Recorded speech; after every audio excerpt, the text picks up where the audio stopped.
Welcome to black board education. Friends, Al Jazeera का यहाँ एक आर्टिकल है, Taiwan taps on United Nations door 50 years after डिपॉर्चर।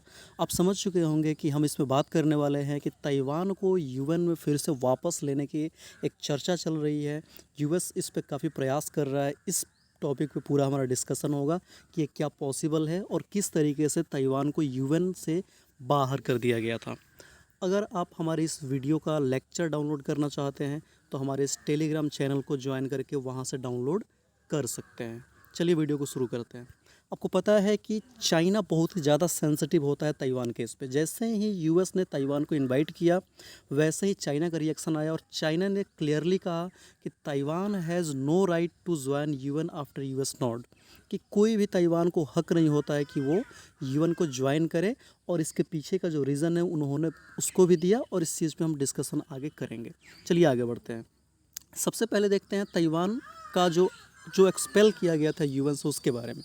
To be very precise 25 October 1971 को जो modern day China है, जिसको PRC people's republic of China कहते हैं, इसको the only legitimate representative of China मान लिया गया था 1971 में। और उस समय जो आज का ताइवान है, जो उस समय रिपब्लिक ऑफ चाइना कहलाता था, कियांग काइसेक का चाइना कहलाता था, उसको वहाँ से हटा दिया गया चाइना के रिप्रेजेंटेटिव ग्रुप में। इसके लिए एक बहुत ही इंपॉर्टेंट रेजोल्यूशन पास किया गया था, रेजोल्यूशन 2758। फ्रेंड्स, इस रेजोल्यूशन का नाम आप ज़रूर याद रखिएगा, रेजोल्यूशन 2758, जिससे कि ताइवान को यूनाइटेड नेशन से एक्सपेल कर दिया गया था और पीआरसी को उस समय वहाँ से बैक किया गया कि यूएन का जो होल रिप्रेजेंटेटिव होगा चाइना का, वो पीआरसी होगा, पीपल्स रिपब्लिक ऑफ चाइना होगा।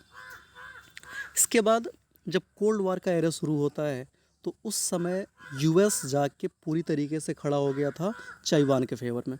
रीज़न सिर्फ इतना था कि उसे डर था कि ऐसा ना हो कि इस कोल्ड वार में पूरा जो कम्युनिज़्म है वो ताइवान समेत पूरे एशिया की तरफ फैलते चला जाए, जिसके वजह से जो यूएस है हमेशा से इसको बैक करते रहा ताइवान को, कि वहाँ डेमोक्रेसी रहे और इस तरीके से सब चीज़ वहाँ पे सेफ़ रहे।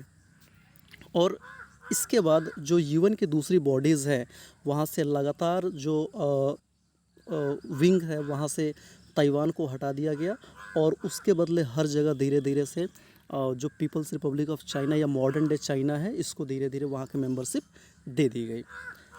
ध्यान रखिएगा, रिजोल्यूशन 2758 जिसके तहत यूएन से ताइवान को हटा दिया गया था, ये मोस्ट डिफाइनिंग डॉक्यूमेंट माना जाता है ताइवान हिस्ट्री का, क्योंकि इसके बाद से ही इसका कोई भी रिप्रेजेंटेशन नहीं बचा था यूएन में। इसका रिज़ल्ट क्या हुआ? जैसे ही इसको हटाया गया यूएन से, अब ताइवान का जो डिप्लोमेटिक रिलेशन है वो सिर्फ गिने चुने देशों के साथ ही बचा हुआ है, सिर्फ 15 देशों के साथ बचा हुआ है। सिर्फ 15 ही इसके डिप्लोमेटिक अलाइज बचे हुए हैं, वो भी काफ़ी छोटे छोटे हैं। कोई भी बड़ा देश आई थिंक ताइवान को आज के समय में रिकग्नाइज़ नहीं करता है। इनफैक्ट आपको जान के हैरानी होगी कि WHO world health assembly WHA से और उसके साथ साथ इंटरनेशनल सिविल एविएशन से भी ताइवान को 2013 के समय से हटा दिया गया, क्योंकि चाइना लगातार अपनी इन्फ्लुएंस को बढ़ा रहा है और उसके दबाव में आके इसको वहाँ से ताइवान को एक्सपेल कर दिया गया। तो 2013 की ये बात है।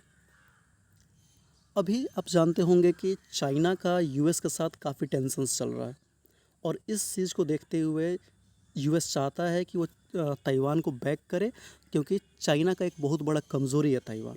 इसीलिए जो यूएस के सेक्रेटरी ऑफ स्टेट है, जैसे कि हमारे यहाँ विदेश मंत्री जिसको बोलते हैं, फॉरेन मिनिस्टर कहते हैं, तो सेक्रेटरी ऑफ स्टेट जो है एंथोनी ब्लिंकन, इन्होंने कहा कि हम चाहते हैं कि यूएन में एक बड़ा रोल मिले ताइवान को, क्योंकि ताइवान यूएन के सारी कंडीशंस को फुलफ़िल करता है और वहाँ इसे होना चाहिए।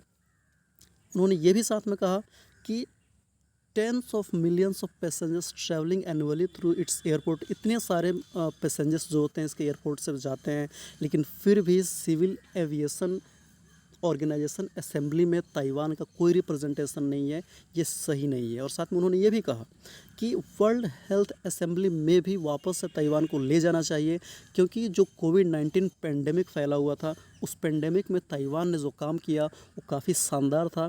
और शायद ताइवान अगर होता WHA में तो उसका फ़ायदा पूरे विश्व को मिलता। इसीलिए इन सभी लॉजिक के माध्यम से ये बताना चाहते हैं कि ताइवान का फिर से यूएन में वापस लौटना कितना ज़रूरी है। हालांकि ये देखने वाली बात होगी कि इस पे यूएन का क्या फ़ैसला होता है। जैसे ही ये डिसीजन आया उसके बाद से जो ताइवान के प्रेसिडेंट है उनका यहाँ पे एक ट्वीट आता है और उन्होंने ऑब्वियस सी बात है यूएस का काफ़ी यहाँ पे थैंक्स किया।